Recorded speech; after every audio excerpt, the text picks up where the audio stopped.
What up mga solid subscribers, no? So ayun guys, ngayon ko palang papanood talaga to as in, no? Itong Gabriela. Ang tagal na niya, no? So makikita nyo, 1 month ago na po. Ay, hindi lang 1 month. July, August, September. Halos 1 month. Lagpas ng 1 month siya guys, no? Ngayon ko pala siya papanood talaga as in. So tara, panoorin po natin. Malaman natin kung bakit siya sobrang nagte-trending po talaga guys. Lalo dance choreography nila, no? So tara, cat's eye guys, na matik na yan.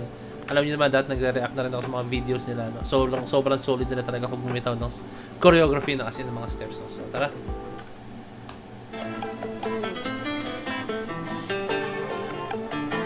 Ay, 5 na lang sila? Parang may kulang. 6 to eh. Ba't 5 na lang?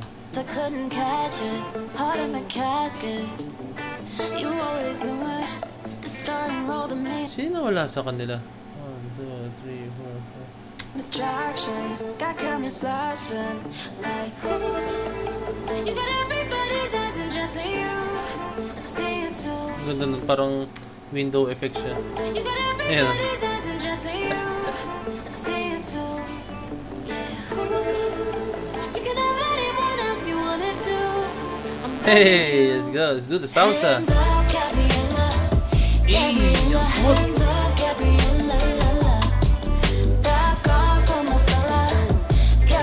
Gamit na gamit nila guys itong move na to, no? Gamit na gamit nila. Move yan sa walking, no? Hindi ko lang alam kung anong eksaktong tawag dyan. Ayan, yung lines. Ano yung detalye? Gamit na gamit nila yung steps niya.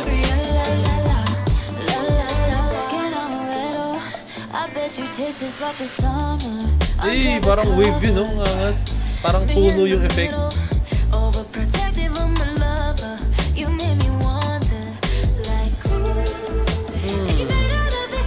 Isa sa masabi ko sa Cat's Eye guys, post ko lang. Isa masabi sa kanila guys, ang lagkit nila sumayaw talaga as in. Isa yan sa mga traits ng isang dancer po talaga na ganyan yung klase na style, no? Which is talaga napapanindigan nila guys. Usually yung lagkit ng galaw guys, usually may kita mo yan sa mga sayaw na dance hall, sa mga Vogue. Yan yung mga sayaw. Marami pa iba, pero yun lang yung pumasok sa utak ko agad, no? Talagang na-justify nila yung kung ano yung tema ng dapat ng sayaw nila, no? So ayun yung napapansin ko dito guys, no? Okay, solid, yung lagkit ng galaw nila, yung tingin, andun na po talaga siya guys. Solid, ang galing ng Cat's Eye. Dagdag ko pa yung napaka-detalyadong galaw nila talaga kasi. Hey, parang body wave yun, ha? Kanina pa nila ginagawa yun, yung parang ballroom style. Ayan.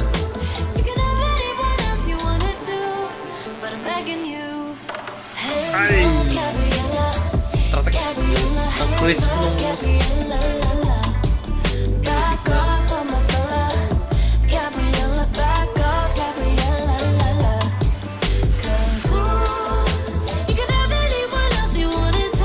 Grabe yung po body coordination sa part na yun. Tignan nyo to. Gumagan-gan yung kamay nila at the same time nag-hip movement sila. Ang hirap nun. And paano to?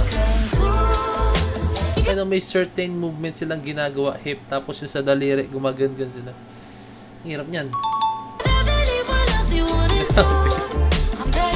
Tak, cha cha cha.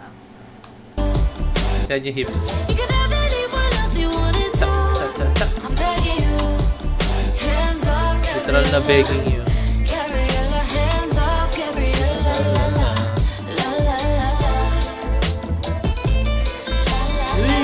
Solo, let's go. Hey, salsa.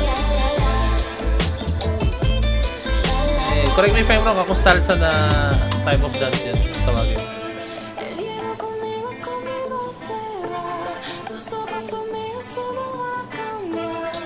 Ooh. Hey, solid nung tsak, yung shoulder movements.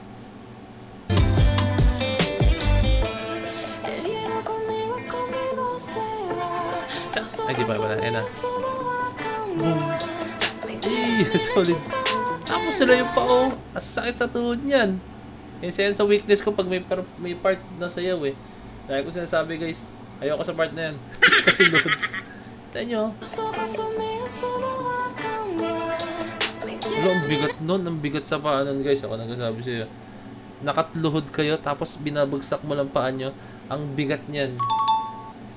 Grabe yung difficulty level ng choreography nila. Ay, ang bigat niyan. Parang ako nahihirapan.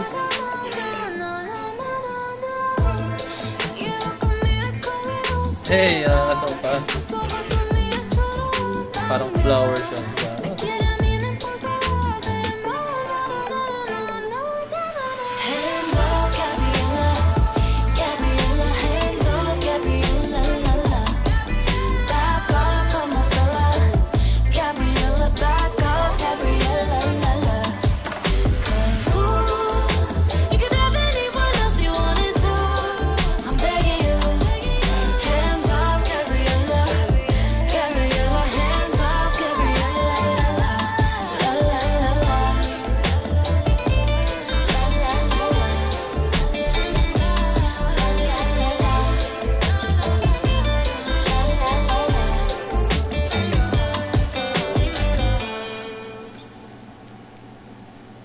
Grabe Cats. Ay, solid.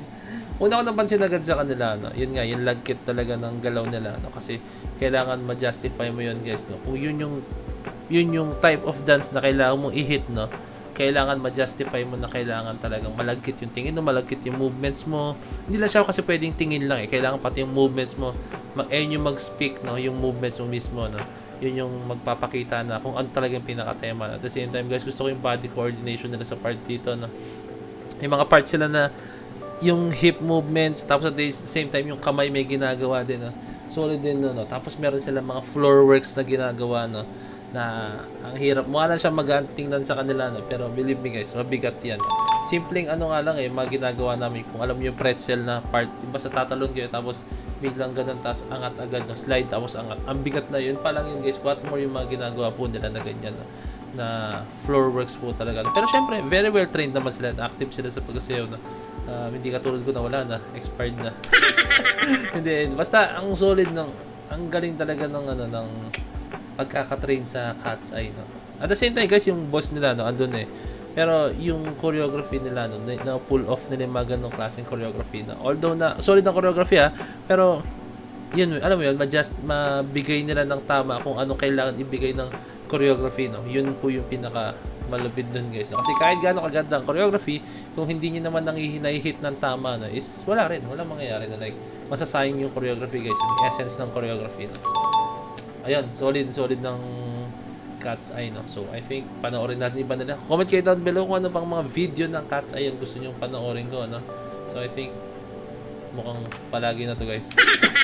Thank you guys, salamat. So this is Point of Signing out. Peace, that's you.